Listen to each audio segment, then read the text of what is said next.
the Rockies. Beautiful Boulder, Colorado, blanketed by 4 inches of overnight snow. Not unusual, but unlucky. But the show goes on. The Buffaloes' spring scrimmage in Folsom Field just freshly plowed.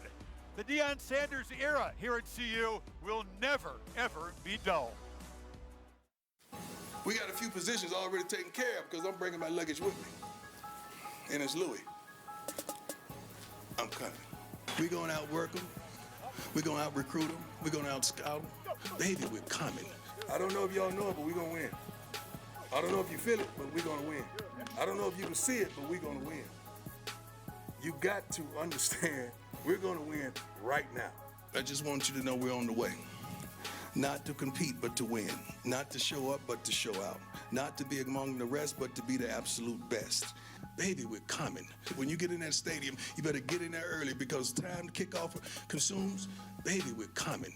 Do you understand it? Do you feel that? Do you understand the intensity, the excitement, the adrenaline, the rush that I got right now that I can't wait till this thing kicks off because we are coming. And the moment is here, the showcase event in the 5-month tenure of Deion Sanders at Colorado. Welcome to the Buffaloes Black and Gold Spring Scrimmage presented by Aflac. An event unlike any I've seen in my years covering college football. Folsom Field just about packed. 40,000 plus singing the fight song off a 1-11 season, arguably the worst team in the country last season. Welcome, Chris Fowler, Robert Griffin III, Quint Kessenich will join us. Welcome to something. It's going to be unusual, intriguing, just like everything about Deion Sanders, the most fluid roster in the history of the sport on display. RG3 here today. Yes, it is, and if there was any coach in the country that Colorado needed, it was Deion Sanders. This team hasn't won a national championship since 1990, has only won more than 5 games once in the last 15 years. But if you look at this crowd, you would think they're a perennial powerhouse. That's the prime effect that you talk about, Chris. And Deion is part mentor, part teacher, part evangelist, but he's always marketing and always recruiting. The days of Colorado football being boring are over. They've never seen a spring crowd like this. We've rarely seen a spring crowd. These folks paid to get in here. Deion Sanders, off 2 exceptional seasons at Jackson State, championship football there, says he wants to win now. You'll get a glimpse today of what you'll see when they open the season against TCU. But here is Coach Prime doing his unique brand of coaching to his guys during warm-up. When you go back in, you better have on both sleeves. We don't do that. We don't do that in practice. Why you do that today? That cat gonna come out here on one sleeve. I said, no, we don't even do that in practice. Why would you do that in the game? One linebacker, one leg up, one leg down. I said, what is wrong with you? It just turns up. Why you do that?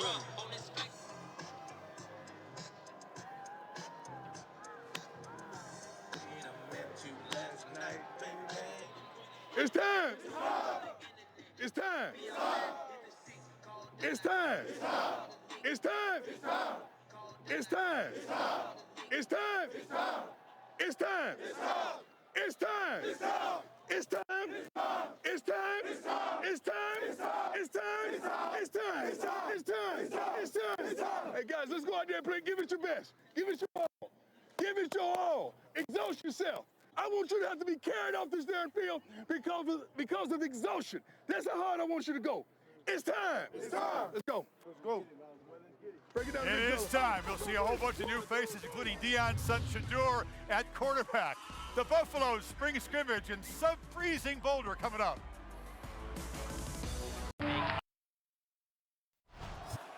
A rousing introduction. The CU Buffaloes 2023 take the field with Deion Sanders, known to everyone here as Coach Prime, and this is an energy that is really hard to describe and unprecedented off the kind of season this team had in 2022 and really the recent history of this program. The fan base starving for a winner, and this man has promised to deliver it. Quint Kessenich joins us, and he visited with Coach Prime a little bit earlier. Coach, how'd you deal with the weather issue overnight and this morning? A lot of prayer, a lot of deliberation on what to do, what's in the best interest for the students, what's in the best interest for the kids that are playing. We don't want anybody on this wet surface to sustain an injury, but you know what? We prayed about it. We thought about it. I talked to a multitude of them, and they said, Coach, let's do it. Let's do it. So we're not going to have a full all-out scrimmage. We're probably going to have a speed day, which is a practice, probably hour 15, hour 30, and just to get some things done. So the wonderful fans that still attending this wonderful event to get what they want, and that's hope. I was on campus yesterday. The energy is off the charts. Yeah. What's your reaction to this crowd? Absolutely love it. This is unbelievable. You talk about a body of people that have not only sold out the spring game, but have sold out the entire season. I absolutely love it. What are your expectations for this group right now? You were honest. You said there's going to be a little bit of an overhaul here. Everybody know that. I mean, if you have a whole new coaching staff, what you think is going to be the result of the kids? You gotta get some kids in that have your identity and understand how we do things. Smart, tough, fast, disciplined, with character, at a speed and an understanding of all we want to do is win, dominate, graduate, and be pillars of the community. You ain't too hard to find. What's that mean? Ain't hard to find. Ain't hard to find. If you're looking for me, ain't hard to find. We have a plethora of recruits here today, and all I can tell you is, I wasn't hard to find.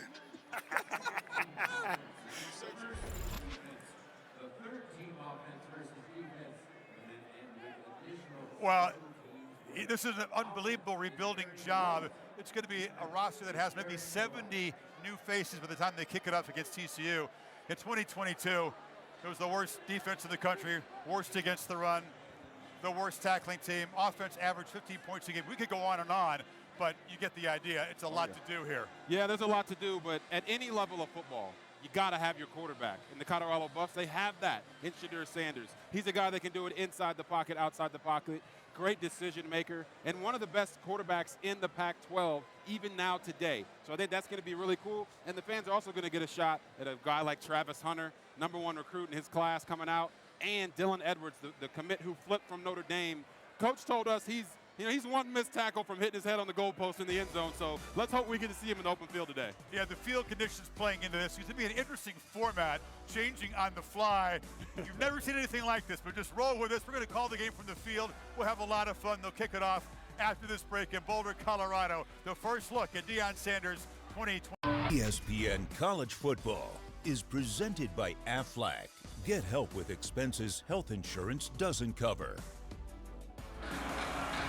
You're watching the Pac-12 on ESPN. Welcome back to Boulder, Colorado for the CU Buffaloes spring game as the snow flurries have returned. Quinn Kesnick, this is a crazy atmosphere. You know, they sold out season tickets for next season. There's over 40,000 people here today. I walked campus yesterday. The energy, optimism, and hope around Coach Sanders and this program is palpable. It's more than palpable. All shapes and sizes. I saw a baby wearing a Prime t-shirt. I saw a fan from South Dakota who's come here for this moment. It's hard to fully describe the Prime effect, but I think you feel it. Well, this is as excited a person as anybody. 98-year-old Peggy Copham, a CU superfan for the last 80 years. She lost her twin sister Betty a few years ago, but Peggy is as fired up as ever. Deion Sanders paid a visit to her house, and what a moment for her. She's seen some good times, she's seen the bad times, and now she hopes to rebirth this program with the arrival of Coach Prime. RG, these folks are on their feet, singing, the snow is flying. This is a wild scene. We expected. Obviously, we want it to be a spring game, but where's the spring at? It looks like a winter game out here, but the fans still showed up. This is unbelievable, Chris. Unbelievable. Well, one of the newcomers is Jace Feely. He's a kicker. They got out of the portal. He will boot it away. Dylan Edwards, the guy we talked a little bit about, the running back who's the 4-star recruit, flipped from Notre Dame to Colorado, is back in the return position. They will not have a full kickoff return here as you'd expect in a spring game. Exactly. Got to point out that Jace Feely, that's Jay Feely's son. He's got a very interesting story about how he got here. We'll tell that a little bit later. At altitude, you'd expect most kickers to reach the end zone, and Edwards, 1 on 11, will take it back right at the middle. So this will not count. Hey, it counts to the fans. That's all that matters, right? Well, Edwards is a dynamic individual running back. The kind of speed at that position they've not seen around here. Yeah, 4.3 speed coming out of high school. I mean, I wasn't even that fast coming out of high school. These kids are so advanced now. It's quite amazing. But like Coach Prime told us this week, want to see that guy get in the open field, but it's going to be up to that offensive line today to show that he can make some plays.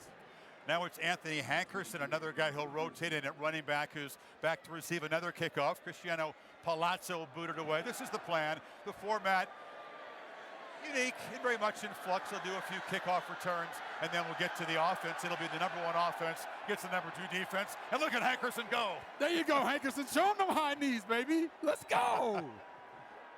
As you said, Chris, a unique format, but it's Deion Sanders. Coach Prime, what's not unique about everything that this guy does? Well, this is, he hopes, a showcase, a glimpse of things to come. There'll be many, many more new faces on this team by the time they open against TCU, the runners-up last season in Fort Worth. It's a tough assignment. It's a brutal schedule, and there's still many more guys to join the team here. But this is Shedeur Sanders, 2 years of eligibility. We talked about his skill set, and he's in an empty backfield to start this spring scrimmage. Yes, this offense I'm very familiar with is exactly what I ran in college at Baylor University, so I want to see how Shedeur works it. And he gets the pass right away to Travis Hunter, the two-way player. His teammate at Jackson State will be tackled after a gain. Shedeur's statistics were spectacular, very accurate passer, rarely threw interceptions. Yes, a great decision maker with the ball, which is what you need to be inside of this offense. And there goes Dylan Edwards. Show what he can do, breaking tackles into the secondary and knocked down hard after a big gain. Again, this is the number 1 offense against the number 2 defense. And you're going to see this offense going at breakneck pace. They are not going to try to let this defense recuperate. Great job by the offensive line getting set. And there's a slant. Hunter makes the catch. Yeah, Sean Lewis, who was the head coach at Kent State the last 4 years, brought in to be the OC and bring this up-tempo dynamic spread attack. And you can see it. Look, the defense is already second-guessing where they're supposed to line up. Shedeur's at the line of scrimmage, telling everybody what they got, and now they're running the play. You've already seen Hunter get a couple of touches. That's what the fans came to see. And you see that gray jersey on. Yes, it's because he's playing both ways today. He also plays some corner. They get it in the flat, and the catch is made by Louis Passarello, the tight end. Quick Kesnick on the unique scoring system on this unique day in Boulder. After a week of exchanging emails with the folks from Colorado, it was left in our hands, and we came up with a Knox Hendricks scoring system. Okay, this is state-of-the-art stuff. Robert Griffin III was instrumental in its development, where we're going to award points based on a bunch of things. Touchdowns, obviously, chunk plays for the defense, sacks and turnovers, and we're going to score this one out. Well, it's 2-0 right now thanks to the chunk plays, but this number 1 offense is threatening. That was a catch made by Montana Lamonius Craig, the top receiver on the CU team a year ago. Just 23 catches. Yeah, you know, Chris, we talked about this. Some of the top numbers from last year's team would be like the 3rd or 4th numbers on most teams around the country. You can't even stress how bad of a football team this was last year. But now you bring in a guy like Shedeur Sanders. You get Dylan Edwards. You got Travis Hunter out there. And the rest of these guys that actually stayed from last year's team have raised their level of play. That's exactly what Deion wanted to see happen. It's number 1 offense in the red zone now. They hand it off inside. That's Hankerson. St. Thomas Aquinas High School, a powerhouse in Boynton Beach, Florida. This offense struggled. They played from behind constantly. No running game to speak of. J.T. Shrout was the quarterback here. He's since transferred to Arkansas State, but so many new faces. Sanders from the pocket delivers to the end zone, and it's a leaping touchdown caught by Travis Hunter. That's what the fans were hoping to see. The Jackson State teammates hooking up. 3 catches in the drive and a fast start for the number 1 offense. And this is exactly what you want to see if you're Deion Sanders or you're any fan in the crowd right now.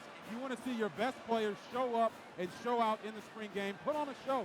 Right there, man, Hunter was so wide open, I don't know what happened. Had to be a messed up coverage on the back end, but we'll take it on offense. Well, Shedeur said the defense is not ready for us today, and that was the case in that first drive. Another Jackson State player Alejandro Mata will kick the PAT. There's a lineman doing a face plant as he ran onto the field there. Coach Prime sending him off. A little embarrassing moment for Carter Edwards, the freshman. Yes, that was very embarrassing. And 45,000 people saw it.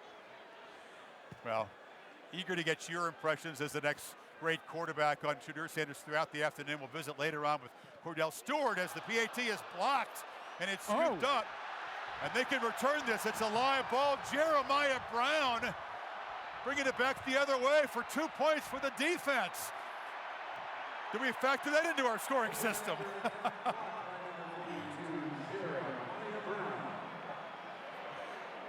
That makes the score 8-6.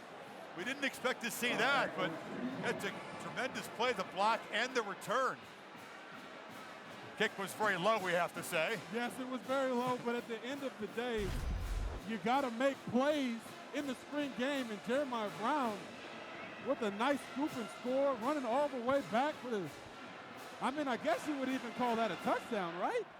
That's more of like a two-point conversion. Should be two. We might have to modify the scoring system. It's a moment for Jeremiah Brown in front of 40-some thousand people. There you go. We got to modify the scoring system there. I don't know if they should get 6 for that. We'll deliberate and get back to the fans in a second. All right, now we're going to see the number 2 offense. This is Ryan Staub. And Ryan Staub is a guy who should be getting ready for his prom in high school. In fact, he's going to it next week. He's an early enrollee, and he throws a slant and a huge hit over the middle. This is the number 1 defense is on the field here, and that hit was delivered by Trevor Woods, the safety. Trunette Estes, wide receiver, made the catch. Staub, an impressive young guy, comes from California. He's running the number 2 offense. There'll be more quarterbacks vying for that role by the time the season starts. Another short pitch and catch, and they move to 6 against the number 1 defense here. Yeah, Chris, and you're seeing this offense. At Kent State, it was more run-centric from the quarterbacks, but when you have quarterbacks that don't necessarily use their legs that often, you can use the short passing game to substitute some of those runs. And there's another catch on the edge. That's Basha, the tight end. And now we've seen some of these completions from Ryan Staub. Don't forget, look over here. We got Travis Hunter playing corner. You see him play offense in the previous drive with a touchdown. Now he's trying to lock down the outside. Hunter will play both ways in the season, they expect, too. Sean Lewis is the offensive coordinator. We talked about the ultra-fast tempo attack. This is an offense you know very well. Yes, and that fast attack is going to help them in this first year in the Pac-12 try to even the playing field with some of these teams that have the enormous size on the inside. Try to wear down that defensive line and have them thinking what's going to happen next because they're utilizing every part of the field.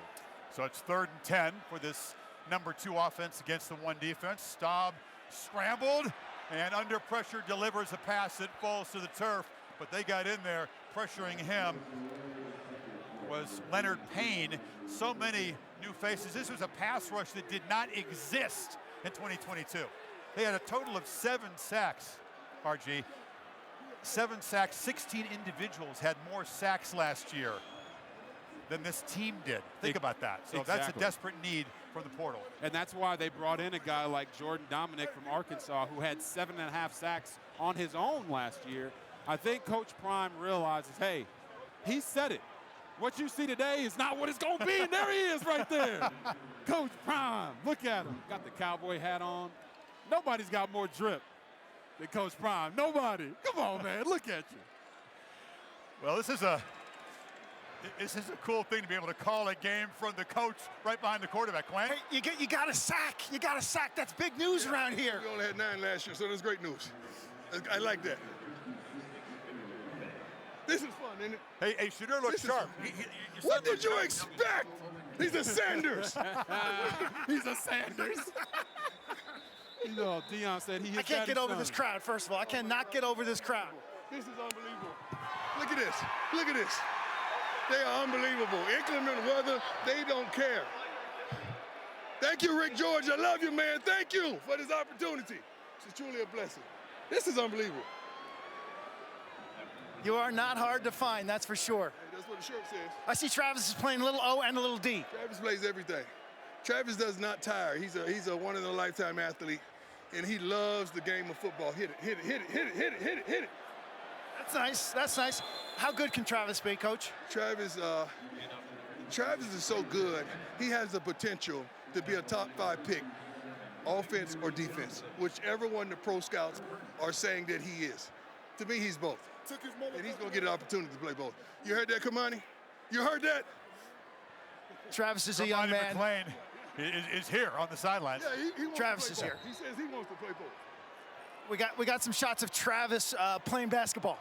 He'll practice football, he'll go lift weights, and then he'll slam and dunk on some folks. Intangible that I like for my defensive backs. I love those guys to be versatile, two-sport guys, especially a guy that can hoop. You show me a DB that can hoop, I'll show you a DB that got something. Two sport guys talking to the best of all time right here.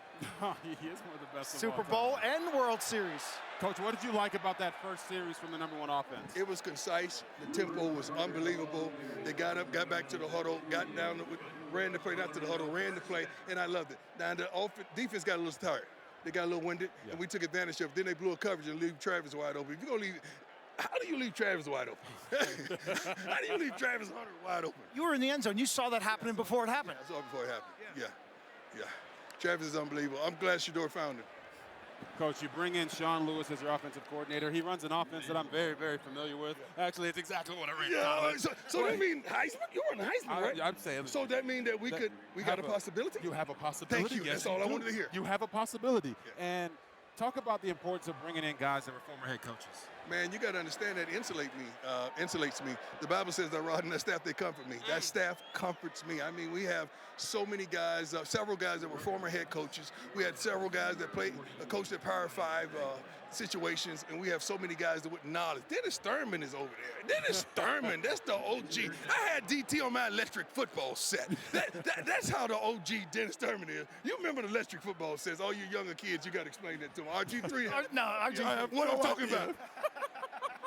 No idea what I'm talking about. But this is a showcase, not just for the guys that are here, the guys you hope to have here. Yeah. There's some portal guys on the sidelines. There are more you hope watching on TV. Yeah, and we have a lot of commitments, but I don't think we're supposed to be able to talk about those, right? Say what? I don't think we're supposed to be able to talk about that yet because my office has been jumping in there. No specific names. We've been bankhead bouncing in the office, baby. It's so many commits. I love it. I love every minute of it. Look at this, man. How can you not? And we saw some dogs too. Yeah. There's some young men who are in civilian clothes today who are some dogs. The ones are back. I got to Let's go.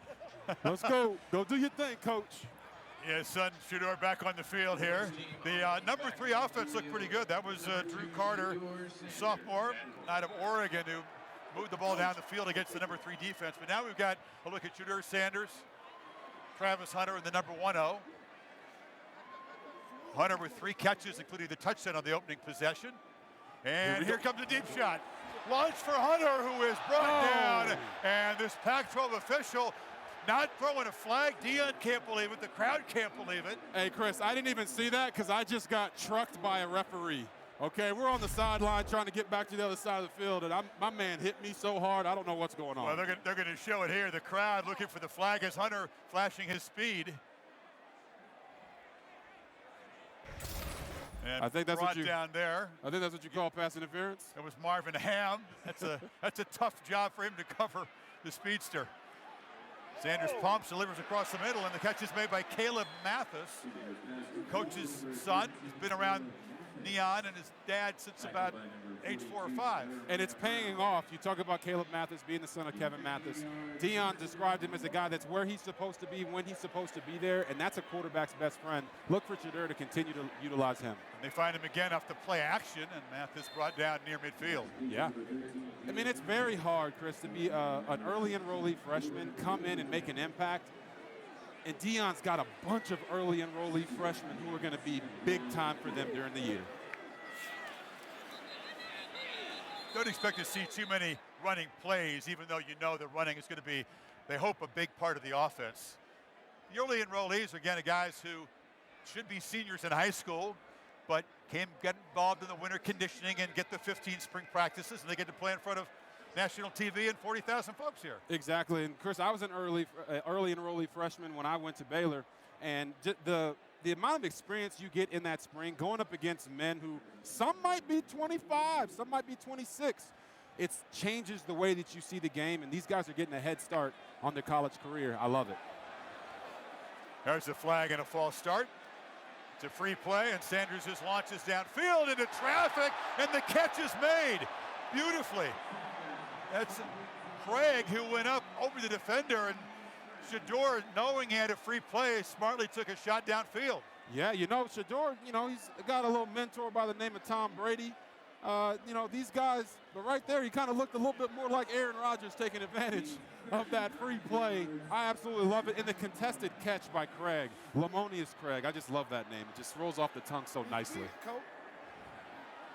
Well, this is what the folks wanted to see. All eyes on Sanders Sr. and Deion Sanders' son, Shedeur, here, because it's a big part of the story. How is this guy going to look? There's, again, Mathis underneath in the crossing route, and he's knocked out. It'll be 1st and goal. Yeah. And here's a replay of that last play, the catch to Montana, Lamonious Craig, going up and securing the ball right on top of the DB's head. Man. Yeah, I kind of tripped through that name, I ain't going to lie. As expected, they run tempo, and the pass caught down at the 1-yard line, so just short. Craig. So let's try that again. Montana Lamonious Craig. They got two number 15s out here, so they got a lot of 15s, but sometimes you just get a little dyslexic when you're looking at these names. As Hankerson knocked down short of the goal line. Well, Chris, I tell you, if you're a Colorado Buff fan and you want to see offense, this is exactly the display you wanted. You see your number 1 offense going up and down the field. You saw your 3 offense go up and down the field. Like I said, this Colorado football is not going to be boring. That is for sure. How many games will they win? We don't know. That's up to them. But Deion is here to win now. If you haven't heard him, just go look at his social media page. He'll tell you every single time. Hankerson scores standing up. Brought down just across the goal line, and this number 1 offense continues to click. The big downfield play on the free play set him up, and Shedeur Sanders over to say hello to the student section. These guys are enjoying it. Just imagine if you're Shedeur Sanders and you come out from being at Jackson State, and now you're out here in an environment that you're not used to. There's snow on the ground before the game starts, and he is enjoying this moment, enjoying the facilities, enjoying playing at the Power 5 level. I can't wait to see these guys during the season. We know one thing, it ain't gonna be boring.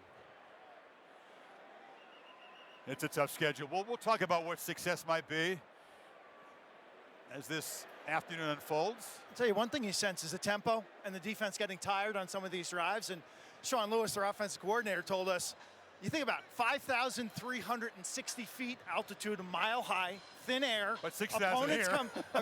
Opponents come in here, and you play fast. All of a sudden, some D lines are going to be gassed. He said they wanted to play so fast it induces vomiting in the opponent. That's how he knows he's being successful. I've heard that I'd like to not see that today Inducing if possible. vomiting. You don't want to see vomiting? We got some sun coming out, by the way, here in a couple seconds. We got to switch the other side. We got a blue sky. Chris Fowler, we got a blue sky above us all of a sudden here. I have no objection to that, Quinn. So Ryan Staub and the number 2 offense back on the field against this number 1 defense, which controlled the first time these two matched up with the sack to end the possession, and Staub overthrows downfield. Now, Chris, I'll tell you, when you see some of those things happen inside of this offense, it's because there was a choice route by the receiver. And the quarterback and the wideout weren't on the same page, running vertical or sitting it down against zone. Staub's got to make sure he makes the right decision in those situations, get on the same page with his receiver. It's a defensive line as the completion is made on the outside. That's a catch and run by Estes. Defensive line, which is depleted. They lost a few more guys to the portal this week. Yes. This is the new reality of the sport to the nth degree here at Colorado. It's a revolving door. Guys are coming and going every day. They're very thin on that side of the ball, but this number 1 defense does feature, RG, some newcomers. Got tackle broken, and they're threatening here. Guys like Shane Cokes, who was a graduate of Dartmouth, played 3 years there. Jordan Dominic, who played at Georgia Tech and Arkansas, very productive. He's number 44. And we'll see what they can do. This is the final play of this first period. Staub is under pressure, and he'll be sacked again. That's points for the defense under our unique made-up-on-the-fly scoring system. We'll come back after this break and take a look at the Buffalo's road ahead in 2023 and much more of this unique Sanders-flavored spring scrimmage.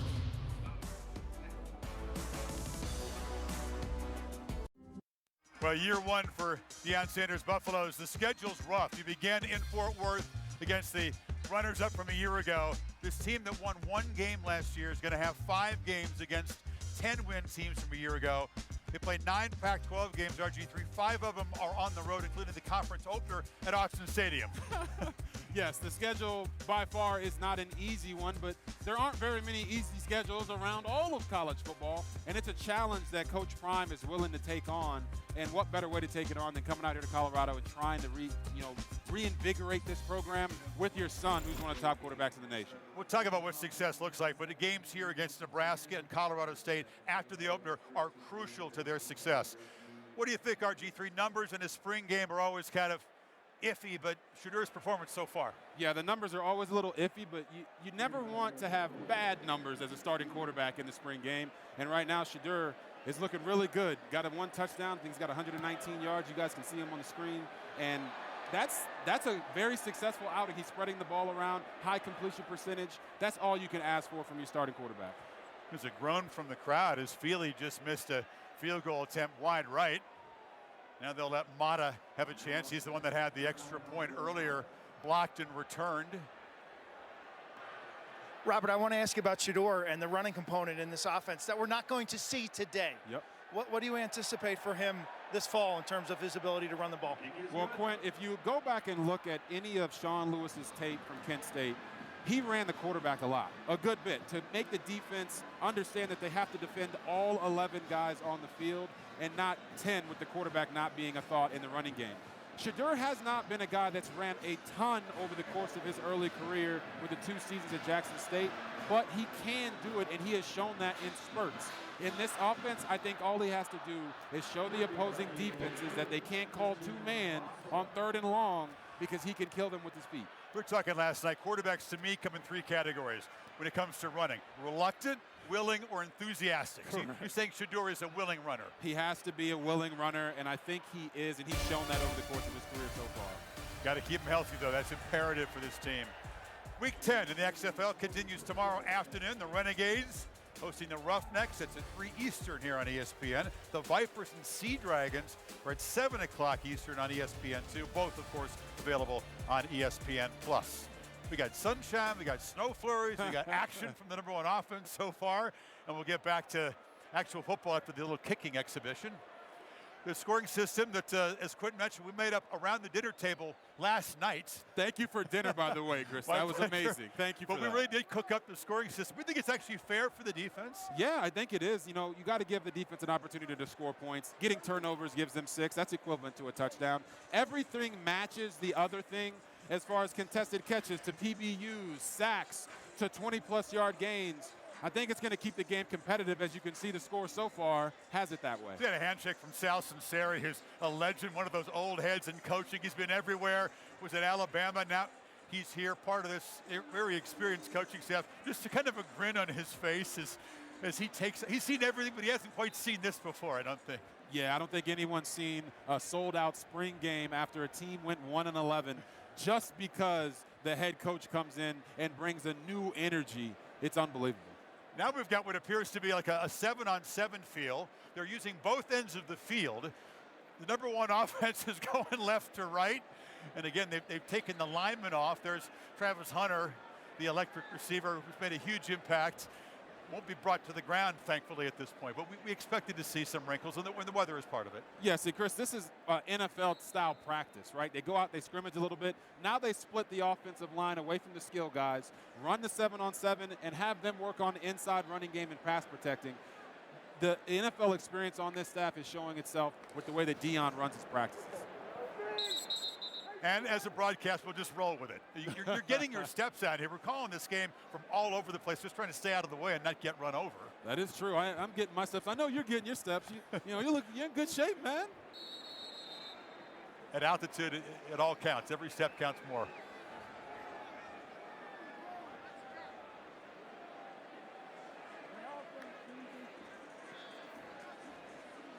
There's Hunter again on the slate. He's going to be a problem all season long.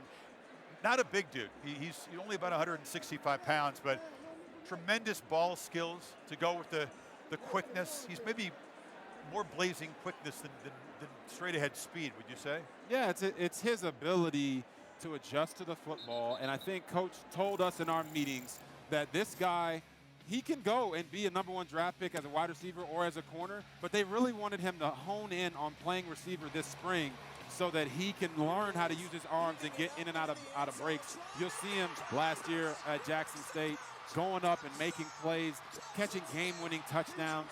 He's a big-time player, or as some people say, a prime-time player. So that throwaway for Sanders, his first of the day.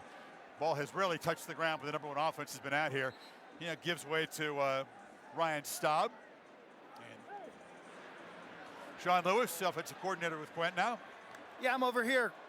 Sean Lewis did a fine job as a head coach at Kent State. In some key games last year, actually drove the ball against Georgia and Washington, and he's calling it right here. No flag. Listen in a little. Pretty simple terminology, Coach. Yes, sir. Clean, concise, so guys can think fast, know fast, do fast. Talk fast.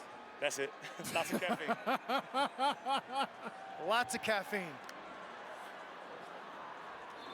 Lewis is a guy who was in demand. While he was head coach at Kent State, plenty of programs expressed interest in bringing him and his offense.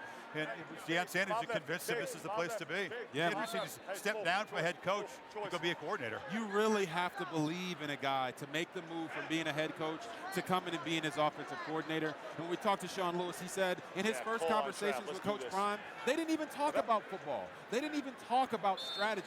They talked about family. And he felt like Colorado and Boulder, Colorado, it fits what his family needs. And obviously Coach Prime gave him the confidence that he was going to be able to come here and make a huge impact at a program that needs it. Kendrick Breedlove, a transfer from Ole Miss, broke that play up. We should give some attention to the defense. These are tough conditions for a defense out here, 7-on-7, but they're sticking to the guys pretty well, actually. Hey, Chris, your point about this defense needing to get some love. Also, the amount of transfers that they had go out, the majority of them were on the defensive side of the ball. So these guys aren't just out here in bad conditions, but they're also exhausted because some of them are playing 1, 2, and 3 on defensive side of the football. See Travis Hunter back on the field as promised, playing both ways. He's kind of covering the tight end flex to the left. Oh! And there's a catch made downfield. That's Brady Coppich, the tight end, who reaches the end zone. So Ryan Staub, the high school senior, makes a throw and a catch, and that's a thrill for him with the folks back home looking in on TV. Yeah, that was an issue where Travis Hunter has not been playing. Travis Hunter has not been playing on both sides of the ball so far this spring, taking more defensive reps today than he has all spring. And there was a bust, and Coach Kelly actually took responsibility for that. Communicate. Well, you got Travis playing defense finally. Yeah, we got him right? playing defense. Yeah. He came over late. He was supposed to stay on this side. That's not. Yeah, that's coach him. Yeah, that's not on him. He's certainly special on both sides of the ball, Coach. I haven't seen anything like that in a long time. Great ball skills, can cover. He does everything he's supposed to. You ever deal with two-way guys while you're at Florida State or Alabama? Not at Florida State, but I have in the past. So, I mean, it's a challenge, but he's a guy that can do it. He can? He can do it. Charles Kelly, a guy who's been a part of 2 national championship staffs, said with Florida State and, of course, at Alabama. When you come from Alabama and you come to see this roster, it's definitely a shock to the system. He knows what a rebuilding job it is on that side of the ball. Yeah, it's a rebuilding job, and it helps when you have a guy like Travis Hunter who can come in and say, hey, we need you to lock down this tight end. Hey, we need you to lock down this wide receiver. And he can do that in spot duty. They're not going to want to have him playing both ways for the entirety of a game, but to have a weapon like that to go out there and utilize, that's priceless for Coach Prime, Coach Kelly, and Sean Lewis on offense. The ability is unquestioned, but as Charles Kelly said, being up to speed with the scheme on both sides of the ball is a serious mental challenge. Yeah, they had 2 guys guarding the slot tight end to the top of the screen on that last touchdown play, and no one guarding the tight end who scored the touchdown. Communication is always key, and we know that Deion is an over-communicator, so he's going to be on Travis Hunter about that. Hunter not short of confidence, but there's still stuff to learn. Yeah, all these guys have stuff to learn, and I think that was part of their maturation process. Shedeur getting to get 2 years of playing at Jackson State has made him a better quarterback today, as opposed to going to a Power 5 and sitting for a year or maybe 2. He got that playing experience. Same with Travis Hunter. Dylan Edwards is 5'9", 165. You saw him flash the speed. Here he is taking a shot inside. Yeah, I don't like number 10s getting hit like that. I don't think I Chris. do either as I an don't alum, like frankly. number 10s getting hit like that, okay? Kind of brings back some bad memories. I mean, he's a guy that can get into space, and they'll try to find space for him in this offense. But at 165, it's tough to run up between the tackles. It is, but he's shown a willingness to. And 2 of his big runs today actually came inside the tackles, which is what Coach Sean Lewis said they needed him to do. Be more patient. Don't try to bounce every single thing. But I'm telling you, this offense is a space creator. Look at these splits by the wide receivers. They're trying to use up almost the entirety of the field and make the defense have to make a decision to stop the run or to play the pass. Play clock is winding down here. In fact, he goes to 0 before they get the snap off. They don't call it, and Sanders from the end zone takes a shot downfield, and the catch is made. And there's Lamonius Craig, your guy, RG3, running down the field, and he will score a 98-yard touchdown pass.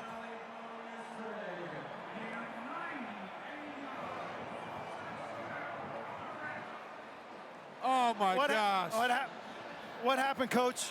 They're back on their feet here. These folks are enjoying what they're seeing with the coach's son quarterback in this number one offense doing stuff they haven't seen in a real game in a long time, frankly. Exactly. And they always say don't get overhyped about a spring game, but we don't care about that. This is Colorado Buffalo football. They haven't seen anything like this in quite some time. And Lamonius Craig, just the way he just broke that tackle on the sideline. I don't know if it was a great broken tackle or just a bad tackle by the DB. Either way, touchdown. That's awesome. You hear Deion Sanders get excited.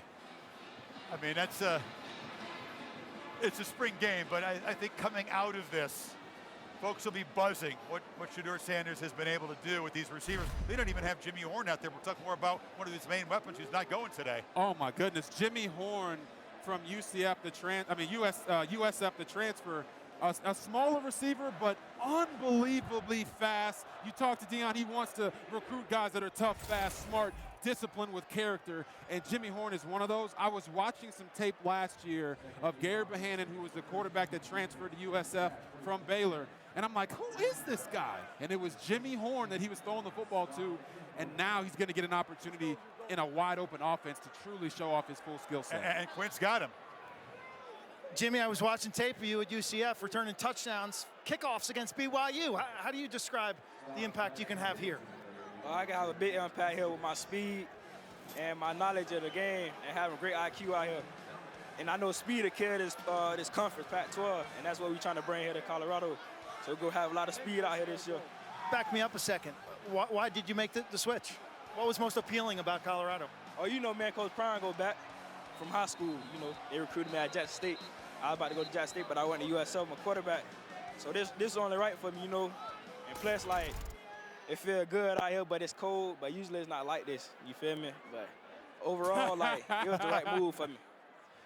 How would you best describe Shedeur and the chemistry that you're developing? Man, Shedeur, we got a real good, not connection, but chemistry. Well, we do got a good connection too, but overall, like, Shedeur a good person, you know. He got great ball placement, as y'all can see out here. I wish I was able to play, man. I had to put my hip flex, and we could show y'all some of that on the field. Yeah, Coach told us that you've been doing a great job, and he loves your work ethic. He says you're a dog. You're one of the hardest working guys on the team, so keep it up, Jimmy. Yeah, for sure, man. Mace Siemens, a kick returner as well. He filled that role with the USF Bulls. That hip not quite ready to go, so wise to rest him today. But we expect to see Horn and Hunter together. We've already seen what Mathis can do, and there'll be more receivers on the way, remember. You got 2 4-star wide receivers, Adam Hopkins, who's out of Thomasville, Georgia, near Tallahassee, and Amarian Miller, who's from Louisiana. There are 4 other wide receiver signees in the class, so they loaded up at that position. Yeah, they did load up at that position, and I can tell you right now, in this offense, there is more than enough room for 3 to 4 to 5 receivers to eat and put on tape what can get them drafted into the NFL. Catch made underneath. The NHL playoffs. Rangers off to a great start hosting the Devils in Game 3 at the Garden, which will be rocking with the Rangers in control against their rivals from across the river. 8 Eastern, 5 Pacific at ABC and ESPN+. Desperation time for the Devils. So we've had 2 of the periods complete so far in this unusual format. The Snowflakes are still flying, but your initial impressions, what you've seen so far in the first hour. Yeah, I mean, my first initial impressions are, talking about the keys to a spring game, right? Say it with your chest. Your best players have to come out here and put on a show, and we've seen that from Shedeur Sanders, from Travis Hunter, from Dylan Edwards, and Lamonius Craig going out there and making plays. We talk about the snow angels, right? In this situation, you want to make sure you're taking care of your guys. I know you want to go full tilt and put on a show on both sides of the ball, but it's also about protecting your teammates. And then, of course, no touching. We haven't seen anyone get near the quarterback today. That is a plus, Chris. Yeah, you can rush, breathe down his neck, but when you get close, don't even think about touching that man. Shedeur's numbers when he was kept clean at Jackson State were outstanding. Oh, yeah. He didn't get a lot of pressure. When he was pressured, decent numbers, but it was sub 50% completions, that many touchdowns. You know they're going to come after him in the Pac-12. That'll be something that he still has to improve upon, I think. Yes, and we got a little flag here, Pac-12 refs, getting those flags on the ground. But that was a false start. Legit. It was a false start. It was legit. But it brings me back to the point you made earlier about the wide receivers coming in. If you're going to blitz this offense, the offense has to have weapons on the outside so that when you get those one-on-one matchups, it'll deter a defense from wanting to do that. No defense in the country wants their starting safety to have to be one-on-one with Travis Hunter on a wide receiver route because they decided to blitz a corner or they decided to blitz a linebacker. So them bringing in the talent is going to help them alleviate some of that pressure. And because they spread everybody out, the running game in the creases down the middle of the field will be huge. Hit after the catch by Austin Dulkey, a walk-on. We'll give a shout out to the walk-ons around here getting some time in this spring game and a big hit inside. So that is the end of the period here in Boulder. A lot more to talk about with this CU Buffaloes 2023 spring game. We continue.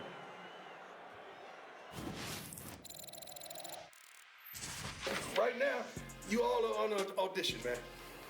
Especially some of you guys left over from last year. You're auditioning. You gotta want this. You gotta want it, and we're gonna be able to tell if you want it or not. You gotta work. And if you don't believe, you're in the wrong room. If you don't want it, you're in the wrong room. If you're not willing to work, you're in the wrong room. Because we gonna do it. I ain't got time. I know I look good, but I'm 55. I ain't got time.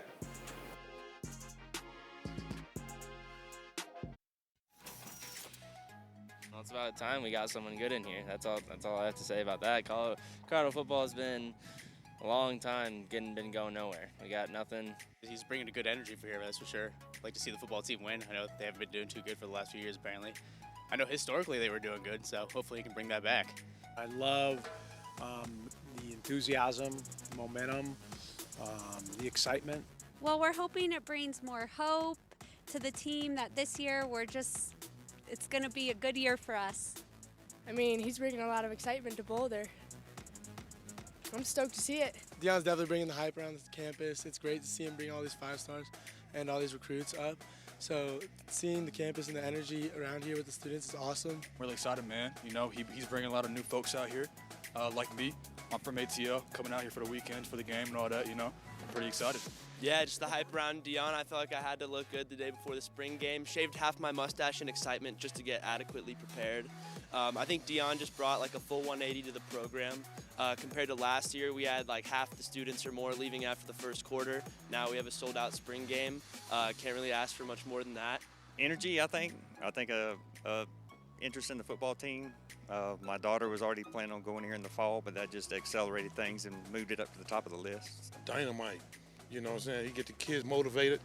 He's top notch, man. The way he changed Jackson State, he's going to do the same thing here. One day at a time, man. It's just recruiting. Getting some of the best athletes around the country. That's how it starts. You know what I'm saying? Everything's about recruiting. Scratch today, the concern for the handler's safety and the footing, but Coach Prime got an up-close look at the Buffalo earlier this spring. Okay, let's go together, because we go there, we're going to go together. Here we go, baby. We're going to go together. Lord, that tongue is like a brick. It's like a piece of sandpaper. It'll Oh scrape my you. God.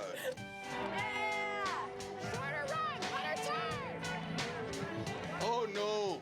Oh, we supposed to stay here while the thing is coming? Yep, I'll just have you step back a step. Oh, She's gonna we stop definitely right step. there. Yep. Oh no, I'm not standing here while this thing is coming at me full speed. Oh no! No! Oh no! No, no, no. You staying in there, Coach? You coming out? Ralphie was intimidating. Nice to meet you, Coach. That was intimidating. She's coming. That was intimidating. I did want to tell Deion that the current Ralphie is one of the smallest buffaloes I've ever had here. He wasn't a big fan of being that close to a big animal. Yeah, I mean, it's pretty scary to be next to a buffalo. No matter how big or small, it's still a wild animal. But how about, did you see the guy with the half mustache? I did. One of the fans on the street? Yeah. I mean, I don't know.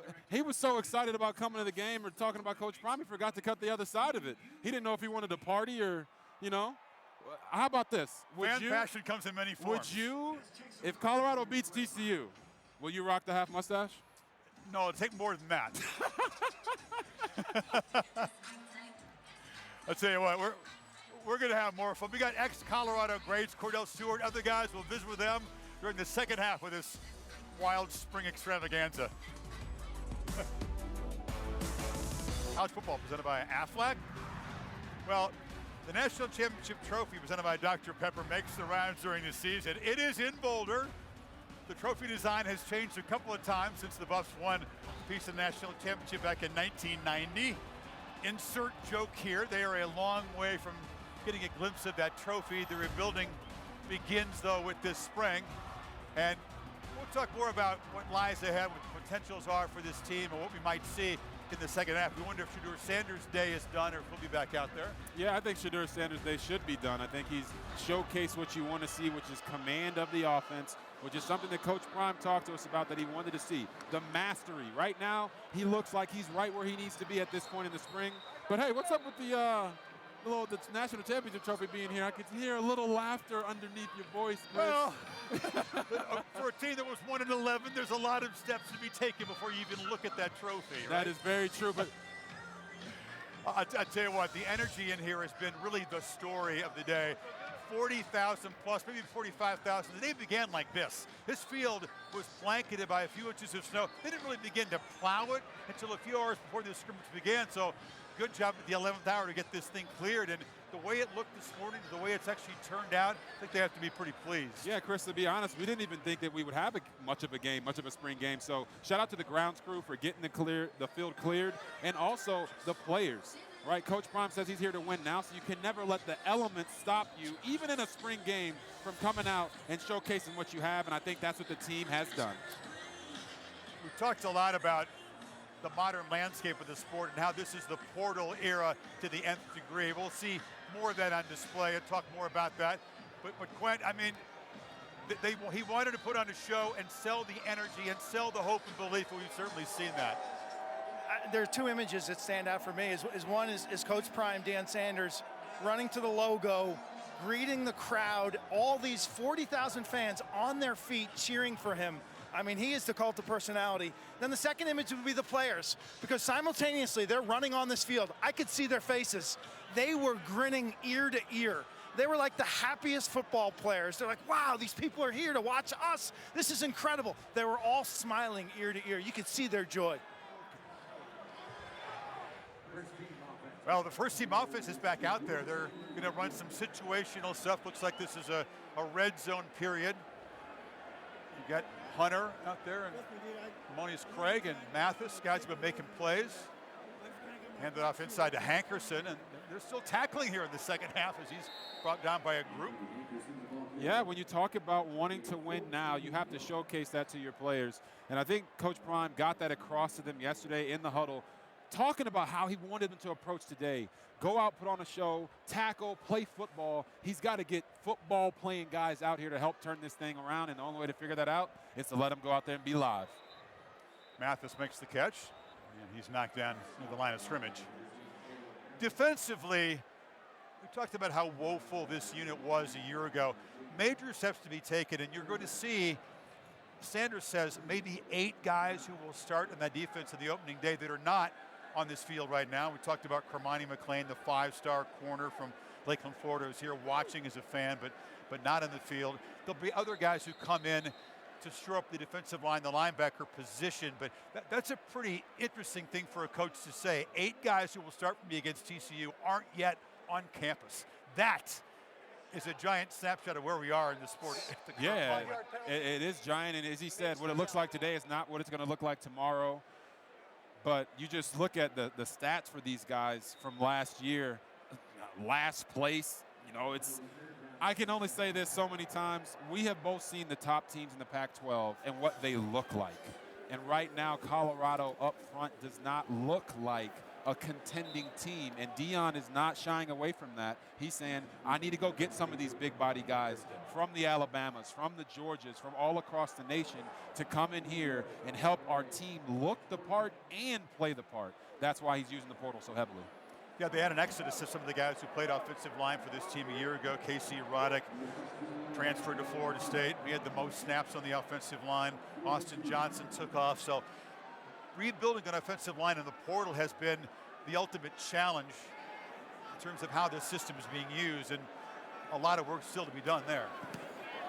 And it's blocked. Look out, get out of the way. They're scooping this up as we try not to get run over. And it's Beasley taking this the other way. They almost get to the end zone. RG3 just avoided getting run over. The man showing the speed here is Beasley. Tried to take the block field goal back for 6. Are you okay, Robert? The hamstring intact? You okay? Chris, I'm good. I didn't know where to go, so I just kept running straight. Right here. Oh my goodness. Here we are trying to get out of the way. Red jacket. The red jacket. I'm like, okay, where do I go? Oh, he's about to hit me.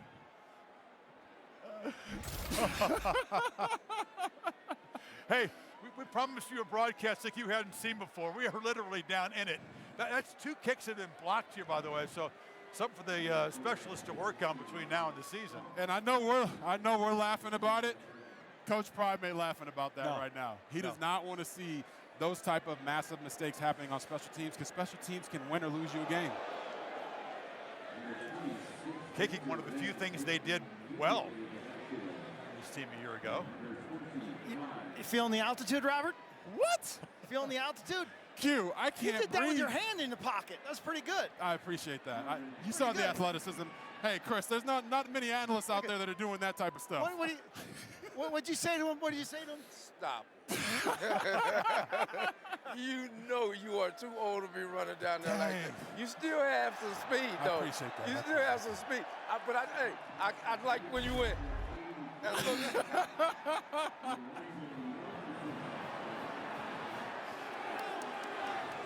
Michael Harrison making a touchdown catch here as Staub gets the 2 offense going. Hey, Ryan Staub's looked really good I was today. smart enough to. I read the situation. I read the situation. Appreciate you, brother.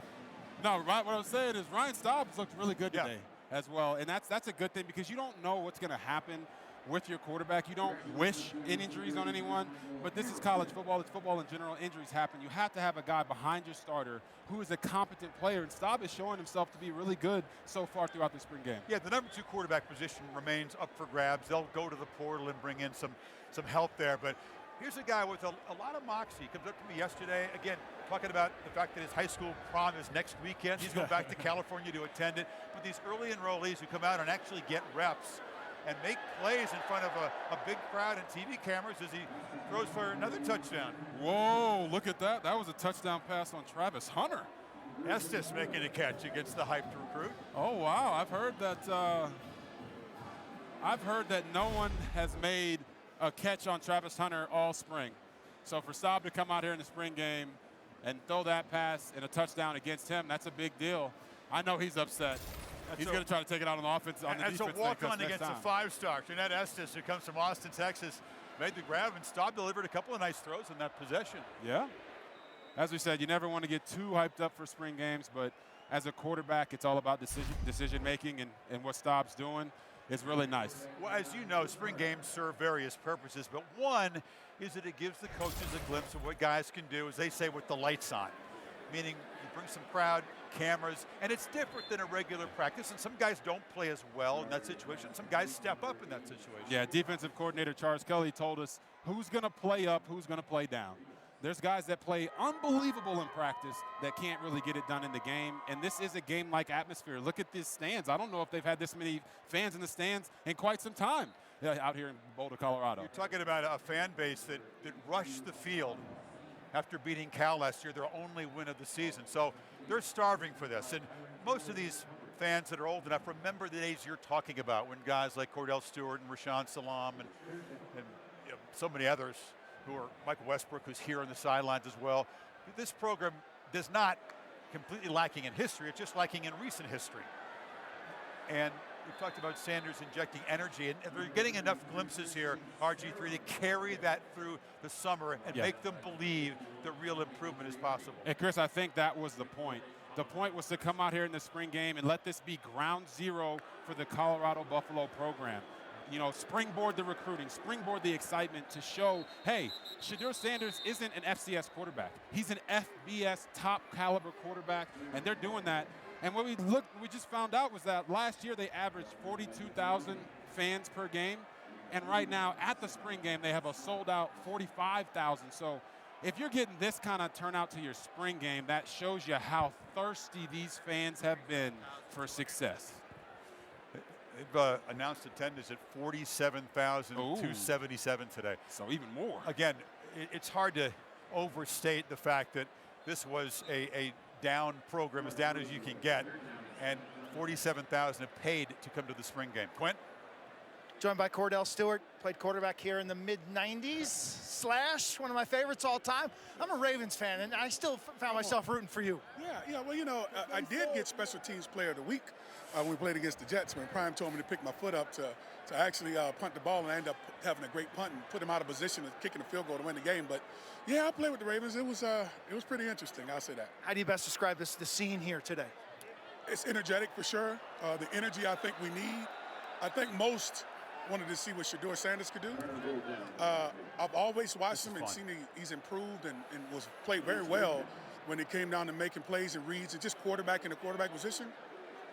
But today I had a chance to see it in person, and I love it actually. And there's some plays, like I think it was a penalty that took place, and it was a dead play, and he ended up taking the ball and throwing it downfield and making like a 30 or 40-yard completion that was really, really good. So he's doing everything that he's supposed to, and I love to see it.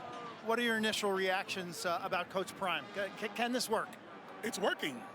You know, when building a house, you never say, I want to wait to see the kitchen get done before I like the house, right?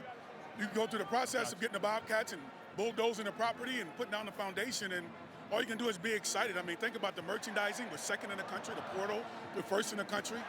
In the 23 class, we're in the top 25. So when you put it all together, the trajectory is going in the right direction, and I think the foundation of the program is settled in. I had to come see Cordell Quinn. Hey, let's talk about the molding of a team in this portal era. Yeah. I mean, this is crazy stuff, Cordell. 70 new faces. Deion sometimes downplays the importance of chemistry, but talk about bringing a bunch of guys together and getting them to play for each other, get to know each other first. It's almost like free agency. Yeah. You know, I think that the lay of the land is similar. Well, it's perfect for both parties, for the player as well as the coach. So now the pressure gets on the coach to try to find those right players to fit what they do. And that's great, because if it's just January with early signing and February with that signing, which is National Signing Day, it becomes pretty tough, to say the least, to just depend on that. That's the way it used to be. We had no questions about it. But now we have this extra thing going on right now. It's pretty impressive. We'll see if he can mold this team into a cohesive group, because this is the ultimate team sport, college football. It is. And football is kind of one of the harder ones, because if one offensive lineman is out of sync, you know, it screws up the entire protection or the blocking scheme. In basketball, we know it's different, right? One guy can take the game over. Michael Jordan's proven that. But this is it's a team sport that's beyond words, and to get these guys to conform and understand what it is they need to do as a group, it's something to look forward to and be excited about. And we can see they're doing good. Lamonius Craig made a nice catch and took a big shot. That's a good ball delivered over the middle. Great ball by Shedeur Sanders across the middle. He had pressure in his face. He took his time. He was poised, and he laid it to the guy right on. Take a great shot. But sometimes when you trust your quarterback and you trust your receiver, that's the kind of stuff that happens. Cordell, what are fair expectations for this fall season? Well, we know it's going to be better than last year. 1-11, I don't think that's too hard to take care of. But, you know, you have to be enthusiastic about everything that's going on, just because of the excitement, the energy. I mean, look what we have. We had a sold-out crowd today. It's a spring game. We already sold out when it came to the regular season. And that type of anticipation really puts you in a place of having a tremendous amount of confidence, but getting the right guys, let alone the guys to play hard for you. Great to see you. Thanks for joining us. Thanks. I'm going to talk about Montana Lamonius Craig, who made another catch on this drive as Sanders scrambles and scoots into the end zone for a touchdown on the ground. So he shows the dual threat ability we talked about. We'll make the point again about Lamonius Craig in a minute, RG3. Yeah, look at Shedeur over there. He's conducting the band a little bit. Absolutely love it. Breaks the pocket. You talk about mobility. Sometimes it's about knowing when to run, and that's exactly what Shedeur did right there. Got out of the pocket, kept his eyes down the field. Hey, you guys aren't going to guard me? Cool. I'll just run it in myself. The focus has been on the new faces, but the holdovers from Colorado, guys who were part of those brutal teams and suffered and stuck around. And Lamonius Craig has had a great afternoon. You can just see the injection, the enthusiasm of a guy who's now got a quarterback who can deliver the football in an offense that seems dynamic. I know it's a scrimmage, but when you see the guys as Hunter goes down low and can't come up with it, being rewarded for sticking it out and giving them some hope that this offense could look very different in 23. Yeah, Chris, there's an understanding that the fans at home have to really comprehend about how hard it is to be losing constantly year after year after year and never giving up on yourself, never giving up on the process. But it also speaks to what this man right here, Coach Prime, has done, bringing in these coaches, bringing in an environment that is going to allow these guys to be successful. When you have guys that lose a lot on your team, you have to get that losing mentality out of your program, and Coach Prime has done exactly that. He's a man of few words for once, as you made his point. Yeah, it's an understanding of these guys all believe that they can play at this level. They all believe that they can be the reason that the program gets turned around, and I think that's what he's trying to find. You got any response to them, Coach? Yeah, he's right on the point. He's right on point. That's not only on the field, it's off the field as well, all throughout the building. It's a culture, and you got to create a culture of winning, a culture of understanding that we have a commitment to excellence, and I'm not compromising it. You told us yesterday you love guys who enjoy the process, who want to love everything about it. How do you find that in young men? There's intangibles. I mean, when we're recruiting, I mean, most guys feel like they're recruiting the school. They figure out if they're going to go to the school, but we're recruiting you to see if we want you to come to the school. That's a process, and you got to get the right and the like-minded guys into this wonderful university. So there are some things non-negotiable, so to speak. I'm old school, not old fool. I'm old school. Some non-negotiables. Certainly, yes.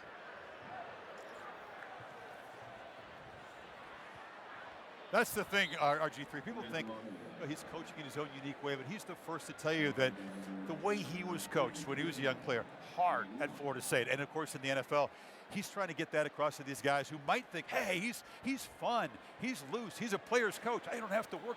No, you have to work when you come here to Colorado, or if you're a player for Coach Prime. He talked about having to earn your jersey numbers, right? You see the jersey numbers today, but a lot of these guys still haven't even earned their jerseys because he comes from a generation of, hey, you want a single digit? You got to make sure that you're a guy, a bona fide guy on this team.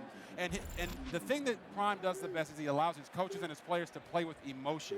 You can look at the defensive coordinator getting upset about some of the plays that are happening on defense. You see Coach Prime dancing whenever they're scoring touchdowns. And of course, Shedeur Sanders conducting the band. He wants his guys to have fun, but he wants them to put in the work. So all the stuff they did this spring culminated in this game right here. And now they're coming out and putting on a show. I love to see that. Shades of Peyton Manning directing the volunteer band to big wins in his Tennessee career. By the time the season starts, most of these newcomers will actually know the fight song, which will be good. And they hope they hear it here. They haven't heard the fight song very much in Folsom Field in recent years. Ryan Staub, number 2 quarterback, continues to look poised. Yeah.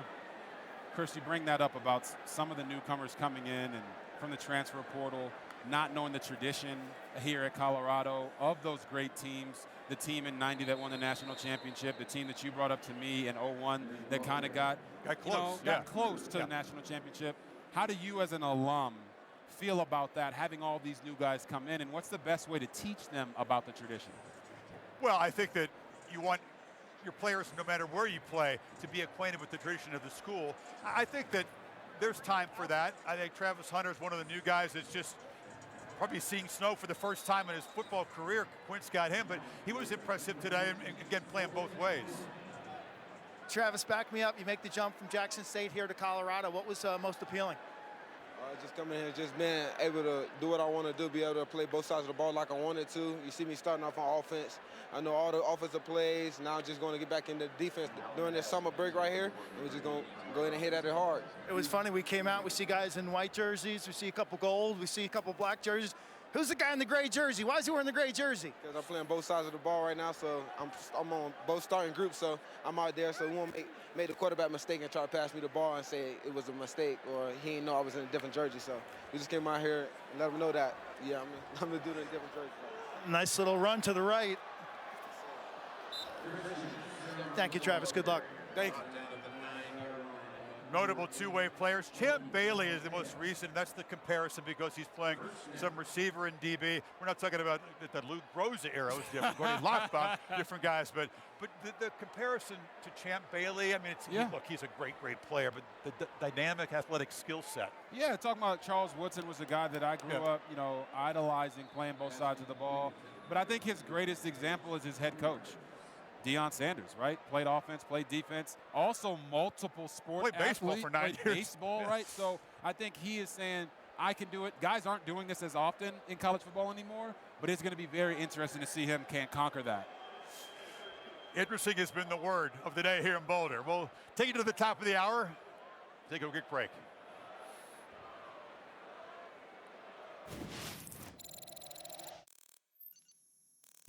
It's time. Say that. Say that again. If I were you, I wouldn't have been able to sleep last night because of the anticipation of today. Time you touch that field is a competition. Time you put on that CU, it's a competition. Coaches only. Players only. Everybody. It's time. This class of quarterbacks, they each were born to take this stage. Only question is, which team believes enough to take them? The NFL Draft begins April 27th on ESPN and ABC.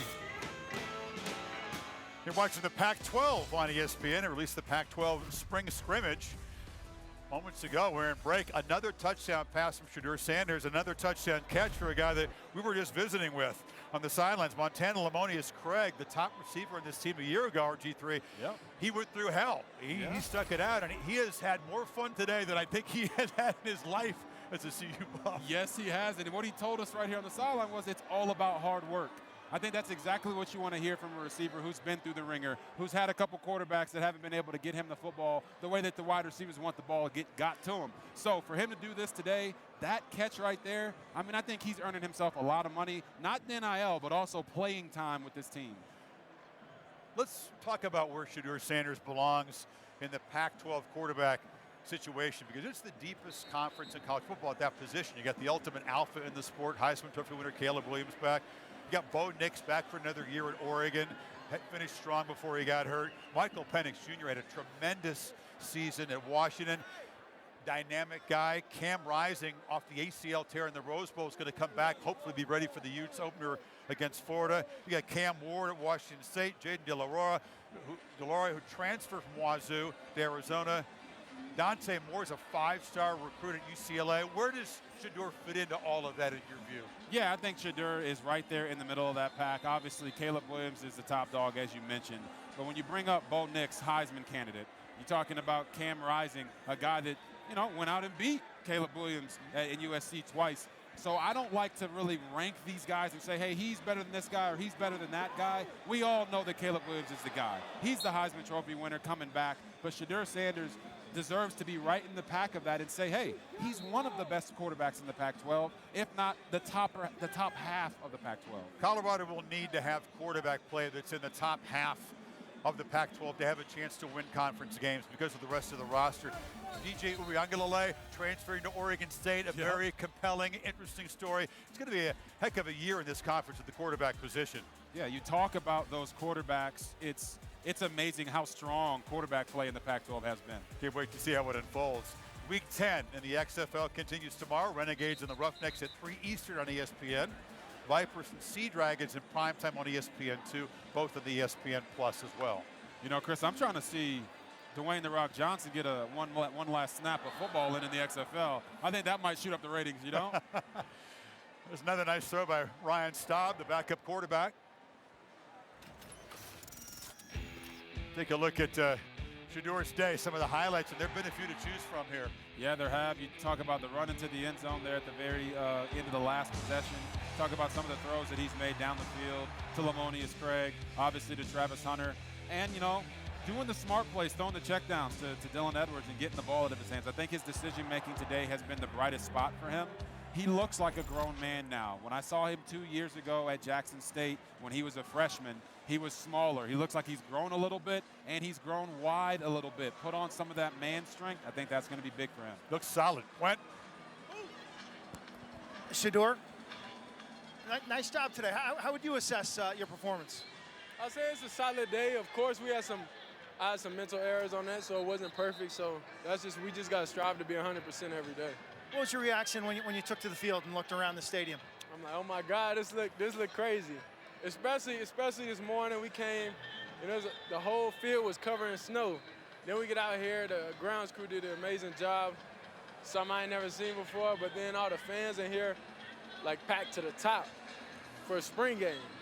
So they were here 2 hours early. I didn't know that. I was inside, so yeah, but it's exciting, having all the fans and just whole Buffalo Nation, just everybody able to just watch us perform and just practice. We didn't know what Coach Prime was going to think about the snow. He's not actually like a snow guy, is he? Nah, he's not a big snow guy. Yeah, he doesn't have all the warmth in his shoes. His shoes don't really cover. He missing 2 toes, so he got extra space in there, so it may get a little chilly in there. Hey, Montana has been a revelation today. Yeah. Tell us about him. Montana, he's an amazing player. He's just one of them players, as soon as he's confident, like he's ready to go. So you just got to know each receiver and each guy you're dealing with and how to cater to them. Like some guys, you gotta feed here and there until they get going. But Montana, he just came out here, played lights out game. So I can't ask nothing better from him. Next time we see you, Fort Worth at TCU, can you even imagine? Nah, I can definitely imagine. We watching film, so yeah, I can imagine it every day when we watch it. But nah, yeah, I'm excited. I'm excited for the rest of the pieces here on the team to get here, and it's going to be real fast and real explosive. Thank you. You're sharp today. Nice job. The father-son dynamic is something I want to talk about in a second here. Finally got what I need here. NBA playoffs continue. Game 3's tonight on ESPN and the app. Heat and the Bucks at 7:30. Milwaukee in control there. Then LeBron and the Lakers host the Grizzlies. Countdown begins at 7 Eastern. Now, the father-son dynamic is interesting. There was Dan Hawkins and his son Cody Hawkins played quarterback for him. Both those guys are now head coaches in college football. But it's tricky, isn't it? When you're the coach's son and you also have to be the alpha as the quarterback leader. How do teammates look at that? What is the challenge for Shedeur in that area? I think the challenge was him coming here and putting in the work, leading by example. When you play your son and he is your starting quarterback, he has to be the best quarterback in the room. And Deion's not shying away from bringing in quarterbacks that are talented because you have to fill that room with competition. But I think what Shedeur did at Jackson State and what he's been able to do this spring showed everybody on this team, this is not a situation where Shedeur is going to be playing just because his dad is the coach. What does success look like? How many games can they win? How much can they improve from being rock bottom in the country? Nobody knows, but I think there were some definite positive signs that will please this coaching staff. Coach Prime's going to talk to his guys now. I just want to say, guys, Not sure if we can hear. Excellent job. We'll work our way towards this huddle. They've huddled up, and apparently the spring scrimmage is over. And they are saying a prayer now. We will take a break and wrap up this unique event from Boulder, Colorado after this. Got to make sure we get those. Most importantly, praising you and giving you the honor and giving us this opportunity for this wonderful day of college football. ESPN College Football is presented by Aflac. Get help with expenses health insurance doesn't cover. And welcome back to ESPN College Football, presented by Aflac. We got the man here. So we have seen the event that the spring has been building to, that you've been talking about for 5 months. What is your takeaway, Deion? I'm excited. I'm excited. We accomplished some wonderful things offensively, defensively. Special teams are horrible, you know, with the extra point field goal team. We're going to address that. Well, other than that, we came out here and had a good showing. I think we may have one kid that sustained a partial injury, but hoping prayerfully he's okay. But it was good overall. Yeah, spring games are always tough to evaluate, but people will walk out of here energized by the play of your son, Travis Hunter, and some of these receivers. This offense hasn't looked like this in a real game for a long time. Well, Coach Sean Lewis has a lot to attribute to that. He's a mastermind. I mean, for a guy to relinquish being a head coach to come here because of the vision, because of the hope, because of the personnel that we're bringing in here, that says a lot, and I'm happy to have him on board. Coach, we talk about leading the culture and being an agent of change. Yes, sir. Talk to the people at home about what God has called you to do here. It's not just about football. It's about bringing people together. It's about uniting people, all ethnicities, all social climates. It's not just about football. People get so caught up in the W's and the L's. We're going to win some games, but we got to make sure these kids are winners on and off the field and amongst the community. I don't care what ethnicity they are. We just want to bring people together and give them hope. This roster is still far from fully formed. You've emphasized that throughout. We saw some guys make some plays today, but the influx between now and the opening game against TCU, I know you can't get too specific, but what are your expectations? They're coming. And you know what? They ain't hard to find. And they've already came. I mean, did you see the kids in here today? I mean, this has to be one of the biggest recruiting days in the history of Colorado football, and I'm ecstatic about it. I mean, I've been in the office, and I can't wait to get off the field so I can get back up and get back to the recruiting. And it's not that we're not promising anything or giving them anything, but opportunity and telling them the truth. We have no gimmick and no game. We just spin straight truth and facts. You brought the hype and the heat. You've also made Colorado a target, which I know you're used to at Jackson State, but there's no coach in the world wants to lose a game to you, and nobody is going to take the Buffaloes for granted. That's right. What is the definition of a target? I've been that way all my life since I came out the womb, right? They've been at us, right, RG? They've been at us forever. Hey, like I say, ain't hard to find. And you really don't understand what this comes with. Right. And I love every minute of it. Yeah. And I got some dogs coming. Yeah, Jesus, Coach, I got some you dogs talk coming. about that. You did that at Jackson State. You Yes, go sir. in and you turn that program around. But when you came out here for the spring game, you weren't expecting to have to step on snow out here in April, were you? No, not whatsoever. But the thing about it, it's going to be 51 tomorrow. It's going to be 51 and sunny tomorrow. I was actually thinking about, okay, let's move this thing to Sunday, or let's go indoors in one of the several fields that we have. And it's a beautiful thing. But Rick suggested, hey, man, these fans are wonderful. And I agreed, let's go ahead and do it. And we did it. Enjoy your summer. We can't wait to see what unfolds in 2023 for the Busmen. Baby, we are coming. That message has been delivered from the start, RG3. It's been wild. We've rolled with it as well. I've enjoyed it. Yeah, it was an amazing experience, and I'm very happy for Coach Prime and all of Colorado Buffalo Nation. So long from Boulder.